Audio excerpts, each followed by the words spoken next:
Hello friends, welcome my YouTube channel. मैं हूं मोहम्मद लतीफ़ advocate. भाइयों, अगर आपने हमारे इस चैनल को अभी तक सब्सक्राइब नहीं किया है तो आप इसे सब्सक्राइब कर लें, ताकि जैसे ही नई वीडियो अपलोड हो उसकी जानकारी सबसे पहले आप तक पहुंचे। और अगर आपका कोई सवाल है, कोई बात आप पूछना चाहते हैं, तो आप हमारे कमेंट बॉक्स में जाकर लिख सकते हैं अपने सवाल को और पूछ सकते हैं।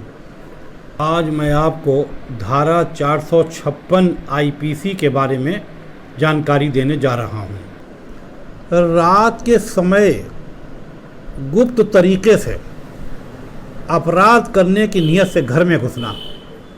घर का मतलब मैं आपको पहले पिछली वीडियो में कई बार बता चुका हूं। घर क्या होता है? घर वो होता है जिसमें हम और आप निवास करते हैं, वो भी घर है। या कुछ देर के लिए हम आप कहीं भी निवास रहते हैं, चाहे किसी दूसरी जगह पर रहते हैं, किसी ट्रेन में जा रहे हैं, बस में जा रहे हैं, या किसी और जगह पर हम किसी टेंट में हम रह रहे हैं, मतलब जहाँ पर हम निवास करते हैं। और वहाँ पर रात में गुप्त तरीके से छुपकर अपराध करने की नीयत से कोई व्यक्ति घुस जाता है तो फिर वो क्या होता है? 456 आईपीसी का अपराध होता है। अब ये रात क्या होती है? इसमें बताया गया है कि रात में, दिन में नहीं इसमें कहा गया है, इसमें रात में बताया गया है कि रात में अगर ऐसा करता है। अब रात कब होती है? कोई रात का कोई टाइम नहीं है, लेकिन रात कौन सी कहलाती है? कैसे रात कहलाती है? सूरज डूबने के बाद रात शुरू हो जाती है, और सुबह मॉर्निंग जब तक सूरज नहीं निकलता है, वो जो टाइम है पूरा के पूरा रात कहलाता है, यानी नाइट कहलाता है वो।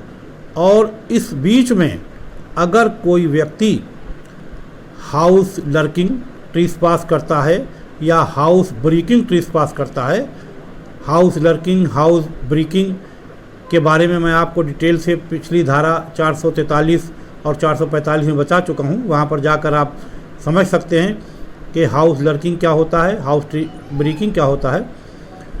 किसी तरह से घर में घुसते हैं, अगर छुप के भी या नज़र बचा के घुस जाते हैं, या फिर रात में जो संसाधन आने जाने के लिए हमने आपने रोके हैं, दरवाजे, ताले और चीज़ें, जो संसाधन ऐसे होते हैं जिससे लोगों के आने जाने से रोक लगे, उनको तोड़कर या दीवार को काटकर या सीढ़ी लगाकर गुप्त तरीके से घर के अंदर घुस जाते हैं रात में, और किसी अपराध को करने की नीयत से रात में घुसते हैं, तो वो क्या कर रहे हैं? 456 आईपीसी का अपराध कर रहे हैं। और 456 आईपीसी का अपराध तो सिर्फ घर में घुस जाने पर ही, घुस के छुप कर बैठ जाने पर ही 456 आईपीसी का अपराध हो गया। भले ही उन्होंने कोई और अपराध अंदर न किया हो घर में घुसने के बाद, लेकिन वो अगर बाई नाइट यानी रात के अंधेरे में अगर उन्होंने ऐसा किया है, घर के अंदर घुस गए हैं गुप्त तरीके से और छुप के बैठे हैं कोई अपराध करने की नीयत से, तो 456 आईपीसी के मुल्जिम हो गए। उनके खिलाफ जो केस दर्ज होगा वो 456 आईपीसी का दर्ज होगा। लेकिन इसमें शर्त यही है 456 में कि रात के अंधेरे में घुसे हों। रात वही होती है जो मैंने आपको बताई कि सूरज डूबने के बाद और सूरज निकलने से पहले का जो टाइम है वो रात का समय कहलाता है। वो पूरी के पूरी रात का समय है। अगर उस बीच में अपराध करने की नीयत से कोई घर में प्रवेश करता है, किसी तरह से भी गुप्त तरीके से घर तोड़ के, दीवार तोड़ के, ताला तोड़ के, दरवाज़ा तोड़ के अगर हाउस ट्रेसपास करता है, घर में घुसता है, तो फिर वो इस धारा के तहत अभियुक्त हो जाता है। उसके खिलाफ 456 आईपीसी का मुकदमा दर्ज होगा, और इसमें 3 साल तक की सज़ा प्लस फाइन दोनों हैं। अगर जिसके खिलाफ मुकदमा दर्ज हुआ और वो अदालत द्वारा दोषी करार दिया गया तो उसे 3 साल तक की कैद और जुर्माना भी हो सकता है या दोनों हो सकते हैं। ये संज्ञेय अपराध है।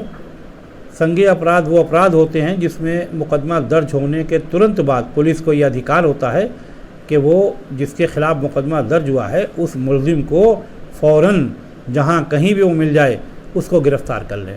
अगर ऐसे मुलजिम को गिरफ़्तार करके पुलिस अदालत के सामने पेश करती है तो उसको ज़मानत नहीं मिलेगी, वो सीधे जेल जाएगा, क्योंकि ये नॉन बेलेबल ऑफेंस है, यानी गैर ज़मानती अपराध है, इसमें ज़मानत फ़ौरन नहीं मिलती है।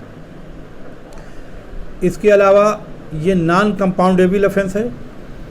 नॉन कंपाउंडेबल ऑफेंस वो अपराध होते हैं जिसमें पार्टियां आपस में समझौता नहीं कर सकती बिना अदालत की मर्ज़ी के। ये ट्राइबल बाई मजिस्ट्रेट है और ये मजिस्ट्रेट ट्राइबल बाई मजिस्ट्रेट होने की वजह से लोअर कोर्ट में ये मुकदमा किसी भी अदालत में जो संबंधित थाने से अदालत होगी उस अदालत में ये मुकदमा चलाया जाएगा। आशा है, उम्मीद है कि जानकारी आपको पसंद आई होगी और आपके काम आएगी।